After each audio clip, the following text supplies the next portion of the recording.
Welcome to SibSpot. Today's stories from Reddit are about petty revenge. Story number 1 is from Frequent Couple 5498. Bad first date revenge. This isn't a huge revenge like some of the other posts I have read, but it made me feel better at the time. 20 years ago, I went on a blind date that was set up through a phone dating site. We met up at a nice restaurant that he suggested. He also said this date was on him because he is a gentleman and was brought up that way. He seemed nice enough upon meeting him, but when we sat down to order, looking at the menu, he commented on how expensive everything was. He then said he was just going to get the burger meal, and I should too. I thought, okay, whatever, but when the waitress came to take our drink order, the waitress accidentally brought him out the wrong beer. He was so nasty to her. He said, "This is not what I ordered. Bring me the right beer." She apologized, was flustered, and so upset. He told her he didn't want to hear her apologies for doing something so stupid. He just wants the right beer. He was really nasty and condescending. I couldn't believe it. Then he turned to me all normal like that never happened and was like, "So what do you do for a living?" I didn't say much, gave him just little 1-2 word answers because I was grossed out by him now. And he kept pushing the cheapest meal on the menu. Waitress brings him his beer, the right one this time, and he says, "Oh look, she can think," in that condescending tone of his. The poor girl was red-faced and on the verge of tears. I told the girl I'm ready to order and decided to order the most expensive thing on the menu and the most expensive drink, and I decided to get the most expensive dessert. He tried to talk me out of it. I ignored him and said to the waitress, "This is what I want. The gentleman said it was on him today. He was brought up that way," with a big smile. I sat there and smiled and let him talk about himself while I enjoyed my very expensive steak, only giving him short answers. As we were leaving, he gave the girl a $1 tip. He said that's all she deserved. Outside by my car, he asked when he could see me again, and I said, "Oh, he cannot." I told him he was so nasty and condescending to that waitress, and I would never want to see him again, ever.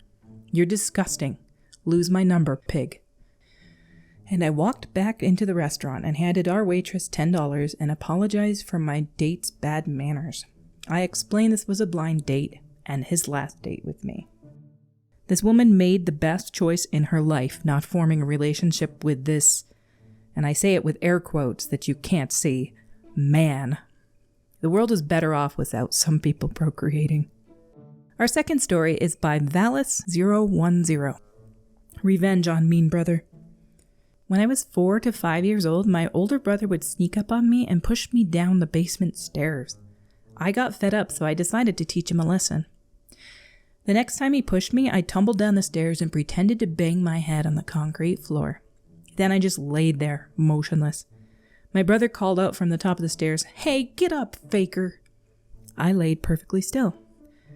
My brother called out my name. I didn't move. I didn't even breathe.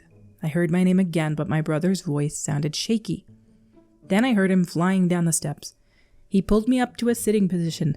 "Please be okay, please. I promise I'll never do that again. Just be okay." I slowly opened my eyes, acting groggy. My brother hugged me and kept telling me how sorry he was. I was like, okay, whatever. Went upstairs and watched cartoons. It was an Oscar-worthy performance, and my brother never did push me down the stairs after that. He would still de-pants me and throw me down in a snowbank sometimes, then lock all the doors, stuff like that. But that was kind of funny. I drew the line at being pushed down the stairs. To this day, I have never told him about my revenge. I almost told the story at Thanksgiving last year when everyone was reminiscing. I might this year. Every time I read this one, I can't believe that he would seriously push him down the stairs. At 5 years old? How old was his older brother? Kids always think they're invincible. Story 3 is by Phelan Peverell. Remove something from my truck without asking? Okay. Have fun watching TV. Let me start by saying this is pretty lame, but it is petty, so also TLDR at the bottom. I get along fine with my father-in-law. Did the classic ask him to marry his daughter, and he approved. He's great with the kids, an overall nice guy. But he is an intimidating man, very old school, very blunt. And I'm afraid of even looking foolish, because he's one of those types who knows a little about a lot of things. So I don't interact with him a lot, despite him living in the basement. Bought a truck a couple years ago and got the hitch to go with. I happened to buy a locking hitch pin so I could leave it in the truck and only someone on a mission could take it. I also back in 90% of the time whenever I park anywhere. My wife parks first in the driveway, so when I park, the hitch is towards her car. My father-in-law told my wife to have me take the hitch off so I didn't risk hitting her car and tearing something up. I feel that between the backup camera and that while I may not be the brightest crayon in the box, I'm not a complete idiot, I could handle backing in and not hitting her car. So I ignored it. A week or so goes by and I walk out of the house to find my hitch is gone. My father-in-law has taken my keys, unlocked and removed my hitch from my truck, and put it under the seat. Now that got to me. Irritated the heck out of me. But I'm not going to start trouble with him, so I'd have to find another way. Being in one house, we all naturally share streaming services. Several of ours are in my name. Something unusual came up when many moons ago where my father-in-law would watch something on one of my services, the control for the show would show up on my phone. I have access to play, pause, and skip. Cue revenge. Over the last couple years, I will pause what he's watching randomly. Sometimes I do it once. Sometimes multiple times. Try to space it out. Pause a bunch of times in one day, but leave it for a while. Unfortunately, I've only ever heard him mention it in passing one time the last couple years, so it turned out quite lame. But depending on where I am in the house, I can hear his TV. So when I pause, I hear it stop and him restart. Gives me a little smile, nonetheless. I would have said something to the father-in-law, if it is their house, and it sounds like it is. And I would have put it back on my truck. He chose a bit more of a silly route, messing with his TV he's watching, but to each their own. I guess if he has a good relationship with him, this is just like playing a prank on him. Our final story is from Tasty Tactical Trout. Make my wife and sister cry on my wedding day? Okay, now go find another job. My wife wanted us to get married in a church. I have my opinions about that, but given that she wanted it, and it would make her happy, that made me happy, so I gave no pushback on that whatsoever.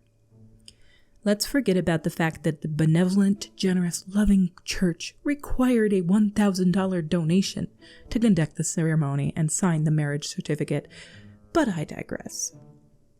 Come the wedding day, we walk down the aisle surrounded by friends and family. The ceremony goes wonderfully. We walk back out and start to talk to some of the guests and smile, laugh, just be happy. I then noticed my sister, who was part of my wedding party, was teary-eyed.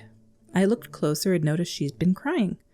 I asked her what had happened, why she was crying, but she wouldn't budge. I then found out my wife had also been crying before the ceremony. I then come to find out that this deacon, who had been part of her ceremony, had told my wife, right before she was to walk down the aisle and get married, that she couldn't do so because she didn't have a veil. She was told, right before she was to be married, that she wasn't allowed to walk down the aisle because of an effing veil. Let's just say I was seeing red. Let's just say I was prepared to burn down the world. Let's just say I became angry. I knew that my sister's tears were something to do with that deacon as well, which made this 100 times worse. But I wasn't about to ruin my wife's wedding day by making a scene, and my friends encouraged me to deal with it later as well. So I temporarily let it go. Rest of the wedding day went phenomenally. Everyone had a blast and we couldn't have been happier.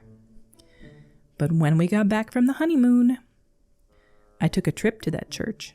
I took 2 trips to that church. In fact, I took 3 trips to that church. Each time I calmly, but with what I expect was the look of demonic anger on my face, went to their front office and complained and argued and fought with literally anyone who was there. I demanded to speak with whoever was in charge, not the man upstairs, obviously, and spoke to some of the head church board or some crap like that. I demanded punishment for that deacon, for a face-to-face apology, for some kind of repercussion or retribution for bringing my wife and sister to tears on my wedding day. I'm a lawyer, so I've gotten very used to arguing and arguing and arguing. As much as I wanted to throttle the man that did this, I forced the civilized Len to take precedence and dealt with it that way. It's been months. From what I've been told and from my own observations, he's been fired. I was also told that he had a reputation, whatever that meant. But I'm convinced my poking and prodding and my stabbing at the subject finally got that miserable jerk fired from his oh-so self-righteous position. My sister still hasn't told me what made her cry that day, but the coincidence is just too great. Not sure if this should be posted in the Am I the Butthole or some other subreddit, but hey, it felt good to tell this story, and I'm just glad I was able to met out some vengeance. Is that a rule in a church? The bride must wear a veil? If they don't have one or don't want to wear one, you think it'd be their choice. Religions have some weird rules. It sounds like the wedding happened anyway, so they must have resolved it somehow. It was not 100% clear. I hope you enjoyed. I know I did. Until we meet again, have a beautiful day.